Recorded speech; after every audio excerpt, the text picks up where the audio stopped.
Okay, guys, now that you have your drawing done, I would suggest we're going to do black line work next. These are Sharpies. If you ask me for supplies, I put brand new Sharpies in your bag. If you do use a Sharpie, I do suggest putting blank paper underneath or a piece of cardboard so that there's no bleed through on the surface that you're drawing on, because I think somebody at your house might get a little upset if you leave a bunch of Sharpie marks on the dining table. So you're literally just going to start by tracing all of your objects. Okay, so we're just going to go over our pencil lines and trace all of the objects. I'm going to go ahead and pause this video while I finish that because that's pretty self-explanatory and I don't want to put too much time on the video. Okay, so I've got everything traced, and now I'm going to be tracing the lines in the back. So for this part, you want a ruler so that your lines stay nice and straight. Okay, so that's my line. I'm going to go ahead and just pull up on a diagonal. Okay. And now we're just going to do that repeatedly like the drawing indicated. So what I'm going to do is I'm going to just pull my ruler from that line very carefully, that I pull it the same both ways. Measuring would be even better, but I think we can get away with doing it like this for this particular project. So I'm just continuing a parallel line. Now you notice too, I made sure not to draw my horizon line through the bottle because this is the table and this is the wall. The bottle has to be on top of the table and in front of the wall. So make sure that you didn't draw your horizon line through the object because that would look ridiculous, wouldn't it? So here we go, something like this. Now I'm going to draw that line, and I know I have to stop when I hit that bottle. I don't want to have the bottle looking like the walls growing through it. So I'm just going to continue to do this over and over again. I'm going to finish that and I'll get back to you. I'm going to talk about this just for a second because I started doing right here and I forgot about this side. So I figured I'd pause and make sure that I talk about that. Make sure that you don't forget to keep the ruler even and do both sides. For example, here, I forgot to do the other side of the bottle. And if I went back without lining it up against that line, it would start to look ridiculous. So make sure that you do keep it fully aligned when you go on either side of the bottle.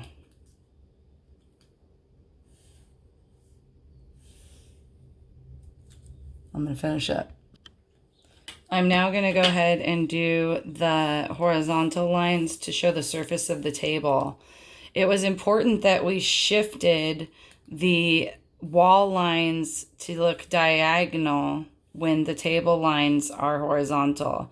The horizontal lines help us understand that that's a flat table surface. Again, these are surface contour lines, so it's helping to indicate that that's a flat surface.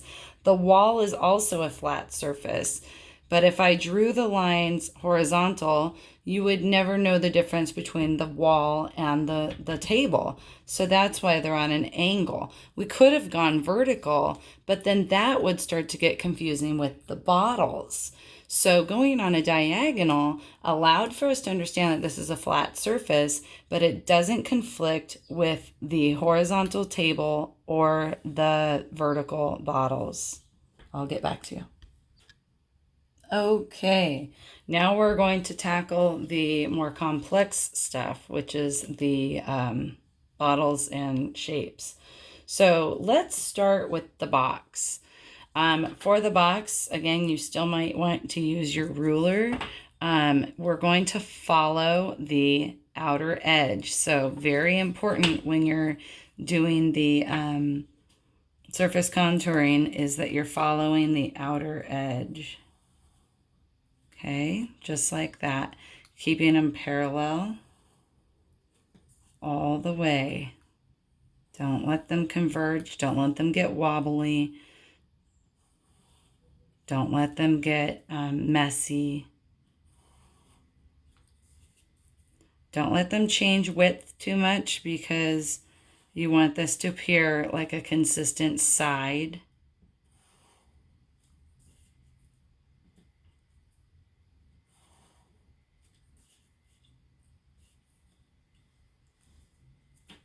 Actually, that's probably good.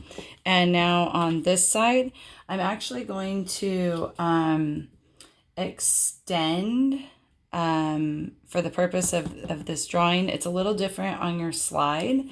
On your slide, it has them going this way, which I could also do, but I want to show that you can wrap that line around as well, because that helps you understand how you could maybe do like a building with windows or a brick wall or something. So this is a little different than the image on the template.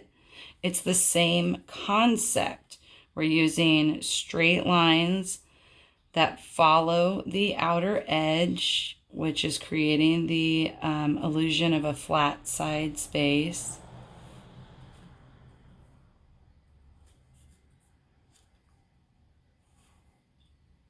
And it's just really important that they stay true to the outline. They must run parallel or it'll start to look like garbage. And it won't make visual sense. That's the more important. It won't make visual sense. So all these are going that direction. So now I could do these lines either way. So I'm going to go ahead and... oh, I think that's why they had them going the other direction, because now it gets a little confusing. I'm going to do them on an angle, and that's okay, just to keep it kind of going.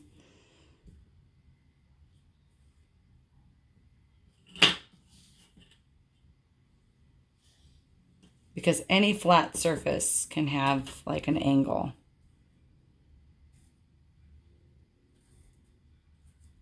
But now I see why that image was done the way it was. Okay, my tripod's a little bit in the way, sorry.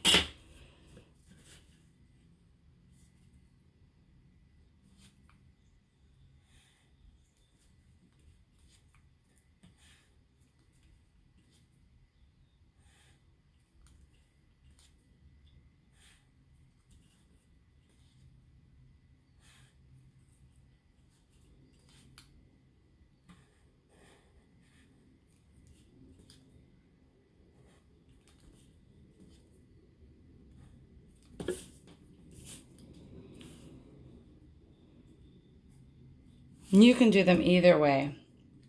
The other image has these going vertical and then these going diagonal this way, which works probably a little better than what I did actually. Okay, now we're going to be wrapping down the bottle and following the outline. So we're not going to go straight. We're going to follow down.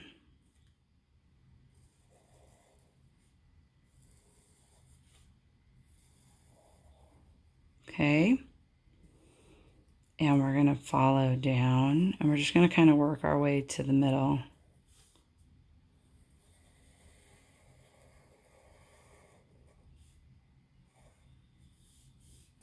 Actually, that could probably go in a little bit black right there if you have that amount of space, because I can see where the bottle would end.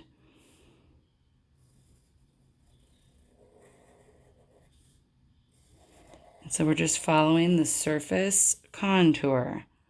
So it comes down and then it balloons out because this is a round object.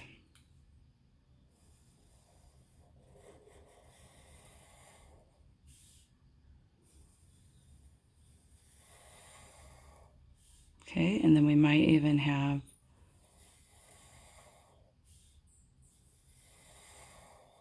and that just kind of shows that the bottle is round.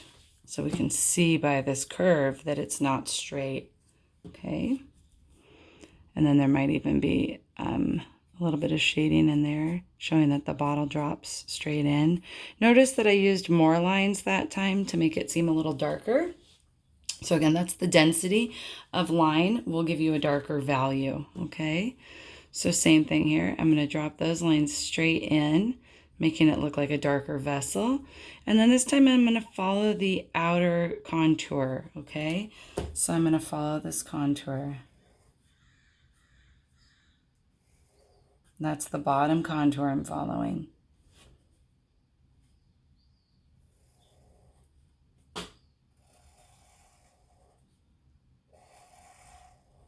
Notice they're very curved. If we don't curve them enough, it won't look round. It's very important that you take your time and curve them, making sure that it goes from edge to edge nice and clean and that the vessel appears round. Okay, there we go. All right. Now again, we have the interior lines and then the exterior. So I'm going to go ahead and just kind of start wrapping those down. Like that bowl is open and that those lines are coming down and going inside the bowl. Notice in the middle, sometimes the line almost appears straight because it's head on, right? Directly eye level and going straight down, whereas the other sides are round. Okay, I could wrap this bowl this way,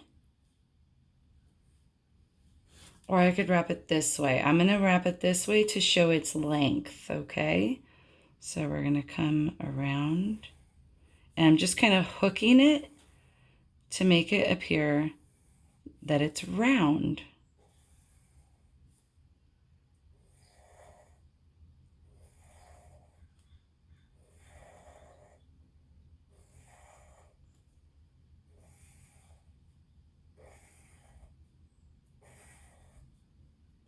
And again, when you get to the middle, sometimes it's a straight line. Okay. Now in the drawing on your lesson, these get a little heavier up here, a little thicker to show that they have depth on the side. And so what I do, instead of thickening the line, sometimes I just add extra lines. So on the image, I have a thicker line there, but sometimes I just add extra lines to show, and sometimes I let them be broken to show the depth, okay? So same thing here on the bottle. On your template, it shows that there's some extra thick lines over here. And instead, I will often just add a few extra lines in between. So that's just a different way I do it. And I find that this is a nice way because I can understand later that I can actually create value and shading by doing those little wispy lines. So for me, that's the way I like to do that. Okay. All right. And now we have this guy, the cone. And remember, if we imagined this to be see-through, we would see the other side of the ellipse, not just this side. Again, this side's a little darker, so I'm just going to add a few little broken lines in there to show some value changes. Okay.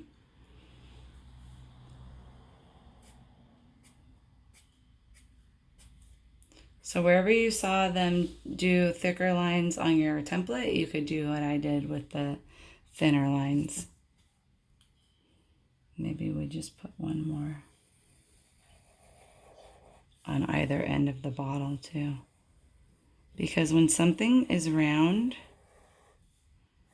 and it comes forward, it catches light at its most spread out space. So like, I like to think about like a big round stomach, like a big round belly, and how that when it comes all the way forward, it gets lighter like in the middle. So that's one way to do that.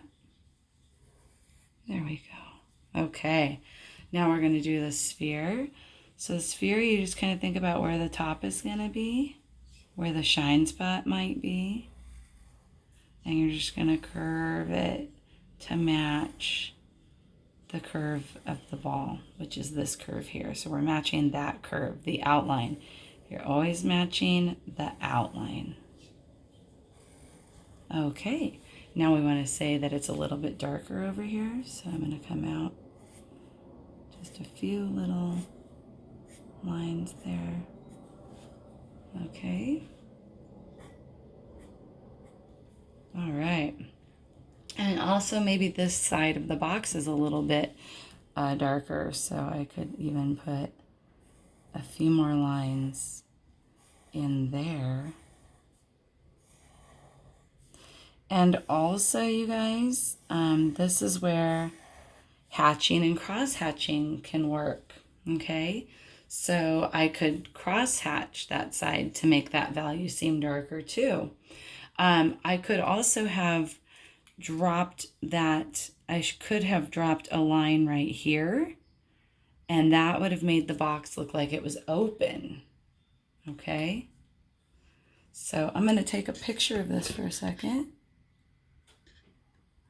Now I know what it looks like, and I'm going to go ahead and show you what that would be like. If this box was open, there would be a line right there, and that would indicate the inside of the box. Okay, and then I could do like I did with the bottles there. I could drop that line down, straight down. Now I have a little bit of cross-hatching idea there, and then I could also go this way to show that the box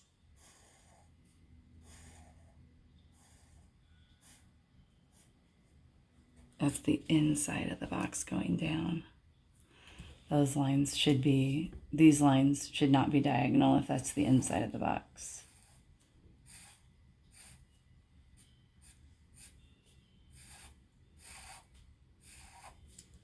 So now it's going to look like the box is kind of dark inside.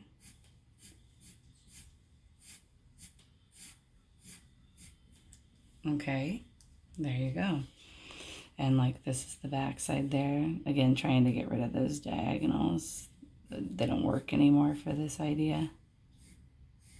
Okay, so now the box is open. All right. So there's a whole nother, now you understand the benefits of surface contouring helps you draw correctly, draw precisely. That line got a little bit crooked there. Okay. All right, you guys, enjoy the process, and we'll do more of these.